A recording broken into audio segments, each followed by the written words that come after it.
All right, so I'm doing some things a little bit differently. I just moved into my living room where I can directly connect to my router. So hopefully this will stream better, but I don't have two monitors in here, so this may be, I don't know, this may be a little bit awkward. You may see my screen change around and things like that. So uh, bear with me a little bit. Um, so if something's going wrong, just send me a message, send me an email, whatever. Anyways, so this is stuff I already did. I just want to make sure everything's working. I don't want that. Get rid of it. Get rid of this. Okay. All right. So the last thing that let's see, or whatever I did Friday is related to making our dot plot. So we're still making an X and Y plot. Um, And so I kind of took our main commands, like reading in the data table, subsetting that data based off of the specific type of elements I want to look at, and plotting that stuff out with my facet grid so that my everything's on the same shared X and Y axes. Everything's log transformed, uh, so we can kind of get a pretty good idea about expression of these different elements. So let's see. Let's see. Okay. Yeah, this may be pretty terrible. This may be a pretty terrible video, but whatever. Here we are. So, um, so the kind of graph we have is kind of okay, but it's kind of not. So it's good for an X and Y plot, but it's not necessarily good for other plots that we may want to make. So whenever we're making a dot plot between X and Y axes, um, having both points in the same row is the way to go for an X and Y plot. That has to happen. I've kind of mentioned like there are R happy data frames and R not so happy data frame, and so this is an R happy data frame, or at least a ggplot happy data frame for X and Y plots and dot plots, but it's not necessarily a happy data frame for um, bar plots. I guess kind of one last plot I should make out real quick is let's do an X and Y axis between the number of insertions and the corresponding expression. So how I think this looks. All right, I started a script. I'm not going to write this out into a script. I'm just gonna make the plot. Um, that's X equals, I'll do insertions. I'm going to log transform this insertion because there are some of these families, there are a lot of insertions. I think the B assigned family is like, yeah, hundreds of thousands of insertions. So I'm going to log transform this. And Y, we'll set that equal to, we'll do the adult mouse expression. And I'll log transform this as well. But I think there are some zeros in here, so I'll log +1 this transformation. Um, Insertions with an S. Okay. All right. So yeah. So it doesn't matter how we separate this out. Um, the more common the insertion is, like most likely this B3 family of signs is the most expressed, and it's also the most abundant in the genome. So it's no surprise that there's a correlation between um, expression abundance or how common the family is versus how expressed it is. But that's the last X and Y plot I'll deal with. So we need, again, so this is a nice data frame. There's nothing inherently wrong with this data frame, but um, it's not going to be a very good data frame for um, things like box plots and bar charts. So we kind of have to reshape this data frame to make it friendly for box plots and bar charts. So, for example, if I want to directly compare for specific signs, lines, LTRs, whatever, mouse expression versus, adult expression versus juvenile expression. Is this going well? Okay. It's okay. No, it's okay. Sorry. Um, so I need to remake my data frame.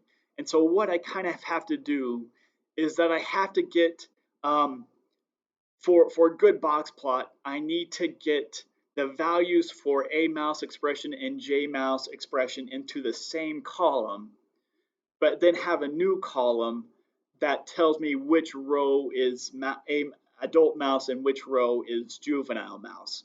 And so this was again, I kind of had two blocks of learning R, one during my master's and one kind of really in my postdoc. So um, this trick wasn't available when I was a master's, or at least I didn't know about it. But since then, a lot of people have developed on R and made it a little bit better. Um, and they've come up with this library called Reshape. Reshape. So if you don't, you probably don't have this library. So in that case, you would have to install .packages reshape. But it's kind of come down to that reshape is a fundamental package to a lot of R manipulations, at least to make it easy. So let me plot expression. I did save this graph specifically as a variable called JVA, like juvenile versus adult expression. Um, so let's make another plot. So I need to redo my data frame, and I have to use a specific um, package or a specific module or function within the reshape package. So no, go away. Um, so let's see, library reshape. So I already have this one installed, and I need to use a specific function called the melt function. And so melt helps, it kind of does that. It helps melt columns together. So there are a couple of different melts. One is in reshape 2 and the other is in reshape. And so this is, oh, that's not the one I want. Um, call that again. There's melt. And so really all that melt does, this isn't exactly the best help menu. I'm not going to lie, this isn't the best help menu. But to call melt is just to call melt, or to use melt is to call melt and then the data frame of interest. So I'm going to use that sub. And so let me actually save this as an example. So melt that, I'm going to call it dat sub m because I know this is dat sub and it's been melted. And I'll do this on dat sub. So I'll save this and run the script, get that up.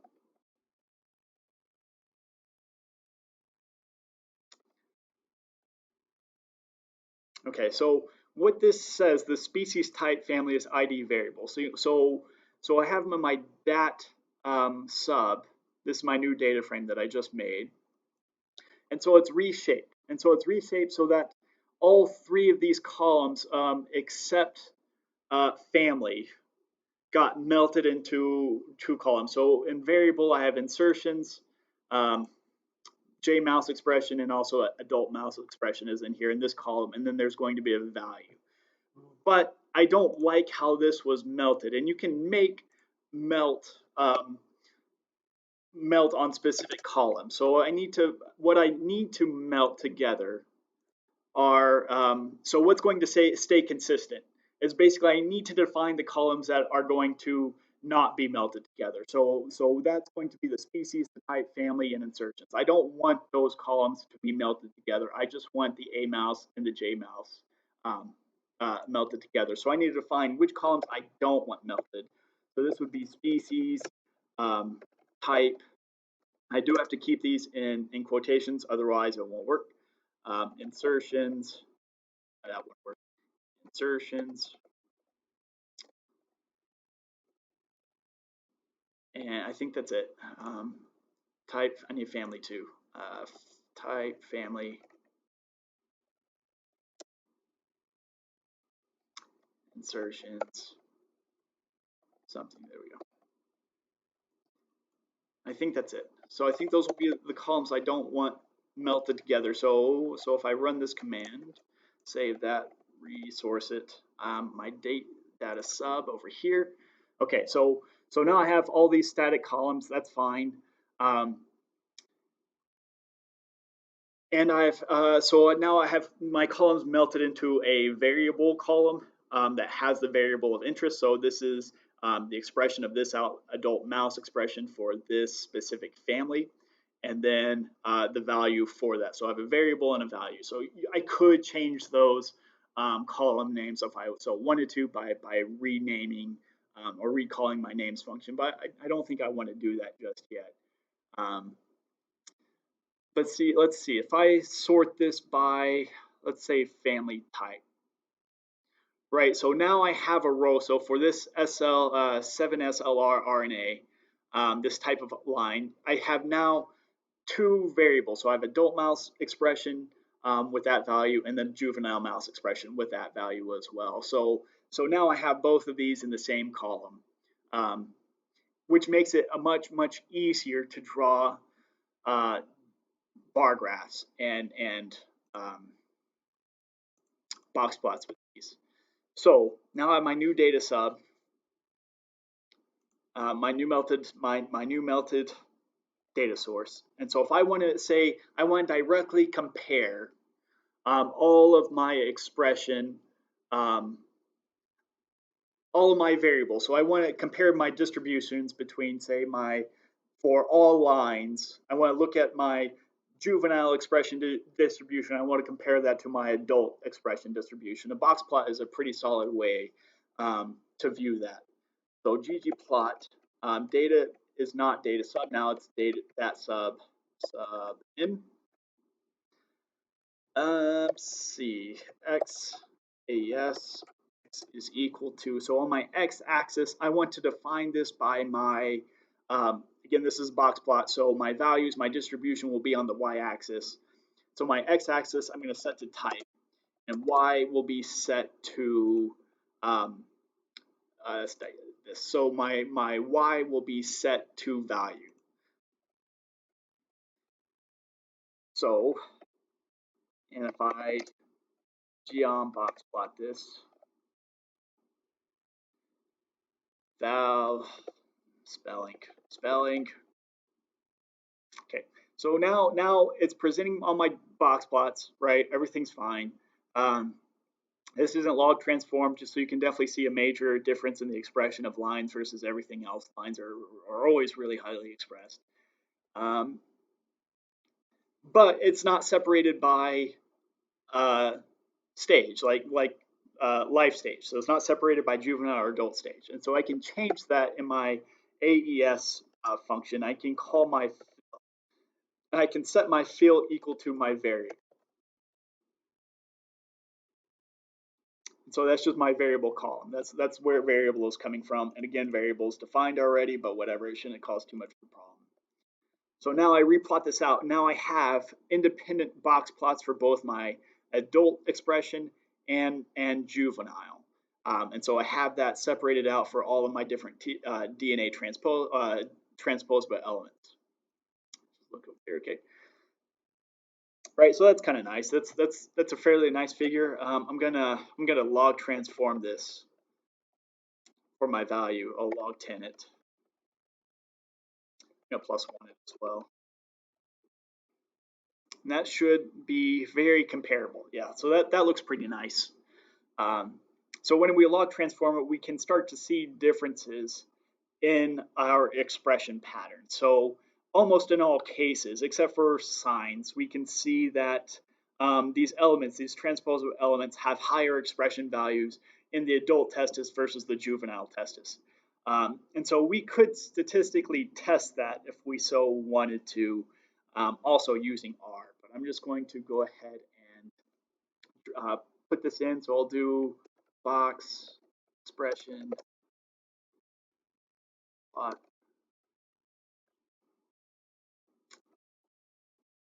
I'm just going to copy this whole line and be done with it.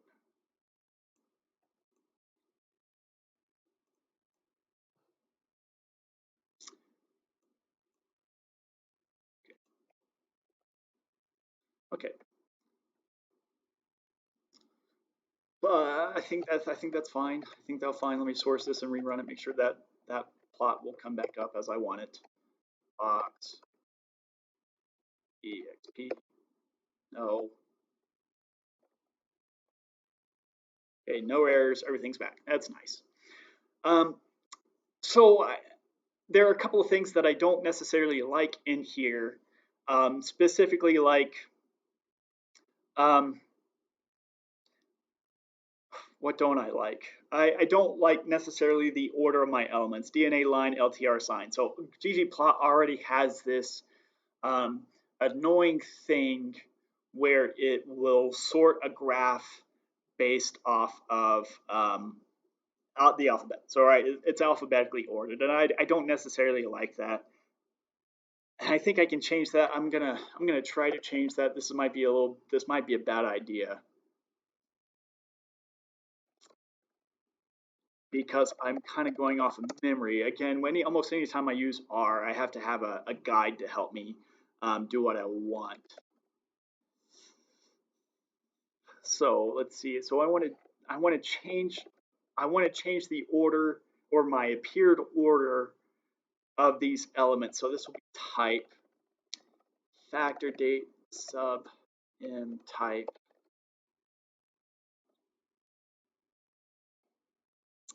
levels. I think this is okay.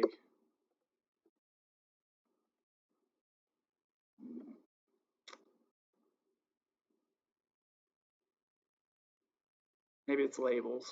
Maybe it's labels. We'll see.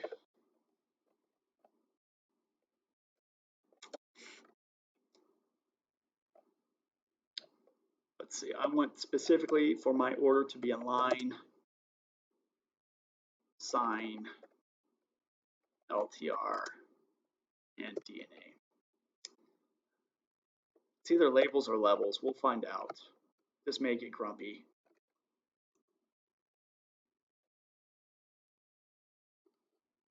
Oh, that worked. Oh, look at that. I did it. So now instead of previously this was organized based off, oh, something did not go right. So my whoops.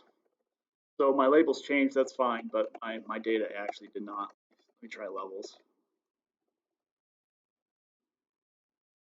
Yeah, that's better. Right, so bad. I'm gonna get rid of this crap.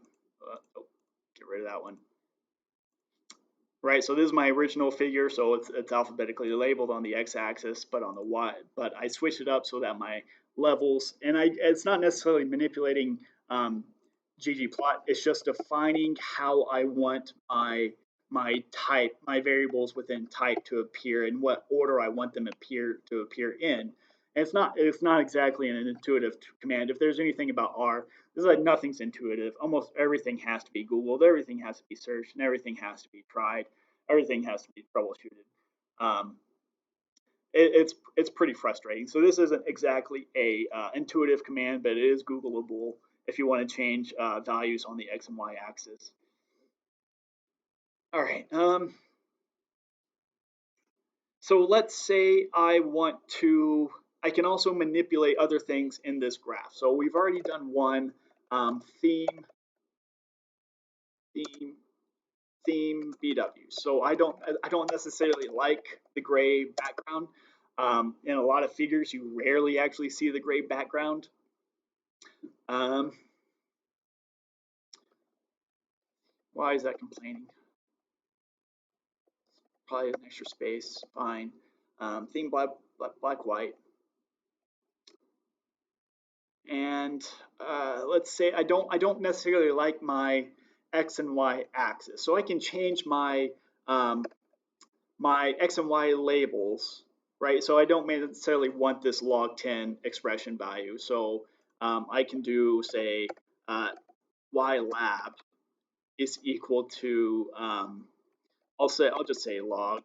I can change this. I can make it so superscripts and subscripts if I want to, but it's not exact. Again, it's not too intuitive. So I'm just going to say log 10 expression. I think that kind of gets the point across. So let's try that. Okay, so now I have a black and white background, my grid's still present, and I just changed, right? So now my y-axis is how I want it to be, and I don't necessarily like having this type down here. We don't need this this label, this x-axis label, so I can get rid of that as well. But again, nothing is intuitive, so I have to call this theme function. And a theme kind of really controls how your plot looks. Um, so I think this is x. I'm gonna have to. I might have to Google this. X axis dot text. Yeah, axis text. Axis title. X. E is equal to element blank. I think that will get rid of my label. So yeah, so that gets rid of this type label because it does take up space. Like again, this is kind of an art. Things you don't like, things I do like. So, for example, I don't like type, and it also takes up space. So I can get rid of that and stretch this whole graph out, make that a little bit better. I can also move this key around. I think that's also another thing we can move around. So I can move it to the top or to the bottom. I think that's also within theme. And within theme, you have all of these different properties you can change within the theme function itself. So X and Y text, X and Y text colors, um, uh, key positions, these kinds of things are controlled all within this theme function. So let me see if I can move that to the bottom. I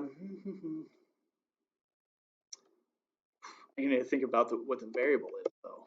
What this is called. Um, no.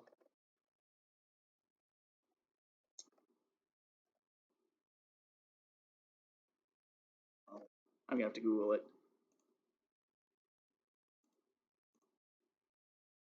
Move. Can't think of it. Legend. I think I might know it. Legend. I think I know enough now. Legend position equals bottom. I think that will move it to the bottom. Make sure. Okay. Yeah, look at that. Worked. I don't necessarily know if I like having variable even there.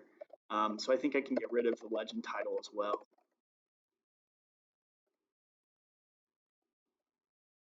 Equals element blank. And so anytime that I change something in theme, these are comma separated, uh, I guess, functions within the function. So axis, this is all comma separated. And again, R doesn't complain too much about white space. And so if I'm messing around with something specifically within the theme function, I tend to comma separate it.